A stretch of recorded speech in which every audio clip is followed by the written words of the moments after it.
Incharge Deepa Das Munshi గారు, అదేవిధంగా మీ రాష్ట్రానికి సంబంధించిన కాంగ్రెస్ పార్టీ ఇన్ఛార్జ్ మణికం ఠాకూర్ గారితో పాటు ఇప్పుడే మాట్లాడిన పెద్దలు గౌరవనీయులు కేవీపీ రామచంద్రరావు గారితో పాటు ఆనాడు రాజశేఖర్ రెడ్డి గారి నాయకత్వంలో ఇటు పార్టీలో ప్రభుత్వంలో మేమందరం పెద్దలు రఘువీరారెడ్డి గారితో పాటు ఇక్కడ ఉన్న చాలామందిని కూడా పనిచేయడానికి ఆ రోజు మాకు అదృష్టం కలిగింది. ఒకటి పార్టీ, మరొకటి పరిపాలన, రెండింటిని కూడా రెండు కళ్ళలుగా కాంగ్రెస్ పార్టీ కార్యకర్తలకి నాయకులకి వారు అందించిన సేవలను స్మరిస్తూ వారికి నివాళులు పలకడానికి ఈరోజు మాతో పాటు ఆంధ్రప్రదేశ్ కాంగ్రెస్ కమిటీకి సంబంధించిన కార్యకర్తలు నాయకులు వేదికపై మాతో ఆనాడు పనిచేసిన మాజీ శాసనసభ్యులు అనేక మంది ఈరోజు ఇక్కడికి రావటం, వారిలో పెద్దలందరూ చాలా విషయాలు చెప్పారు. ఈరోజు తెలంగాణ ఆంధ్రప్రదేశ్ రాష్ట్రంలో వారు ప్రవేశపెట్టిన అనేక సంక్షేమ పథకాలకు పరిపాలన స్ఫూర్తిని మేము అక్కడ కూడా తీసుకెళ్తా ఉన్నాం. ఆ పరిపాలన స్ఫూర్తితో పార్టీకి కార్యకర్తకున్న అనుబంధం ఏందో ఆ అనుబంధాన్ని ముందుకు తీసుకెళ్లే ప్రయత్న భాగంలో ఈరోజు మేమందరం కూడా ముందుకు నడుస్తూ ఉన్నాం.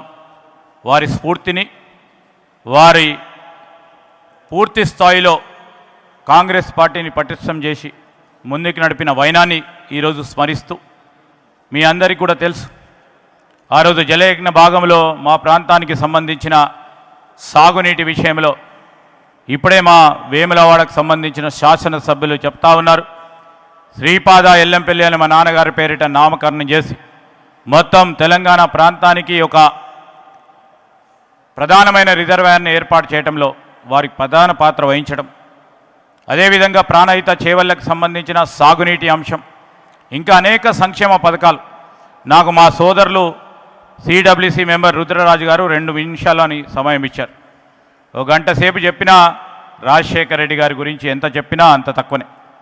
ఈరోజు మేము మీ అందరూ కూడా చెప్తా ఉన్నాం, కాంగ్రెస్ పార్టీ కార్యకర్త నాయకుడు 10 సంవత్సరాల కాలం పాటు కష్టపడి ఇబ్బందులు పడుతూ ఏ రాజకీయ పార్టీ అధికారంలో ఉన్నా మేము సైతం కాంగ్రెస్ పార్టీతో ఉన్నామని రాజశేఖర రెడ్డి గారి స్ఫూర్తితో నడుస్తూ ఉన్న కాంగ్రెస్ పార్టీ కార్యకర్తకి నాయకుడికి ఈ సందర్భంలో నమస్కారాలు, కృతజ్ఞతలు తెలియజేస్తూ రేపు కాంగ్రెస్ పార్టీ నాయకుల దిగ్గజాల అందరి ఆశీర్వాదంతో ఇప్పుడున్న పిసిసి అధ్యక్షులు షర్మిల గారి నాయకత్వంలో రాజశేఖర్ రెడ్డి గారి కళ రాహుల్ గాంధీ గారిని ప్రధానమంత్రి చేయాలని, తిరిగి ఆంధ్రప్రదేశ్ రాష్ట్రంలో కాంగ్రెస్ పార్టీ పునర్వైభవం జరగాలని ఈ సందర్భంలో కోరుతూ సెలవు తీసుకుంటాను. జై హింద్.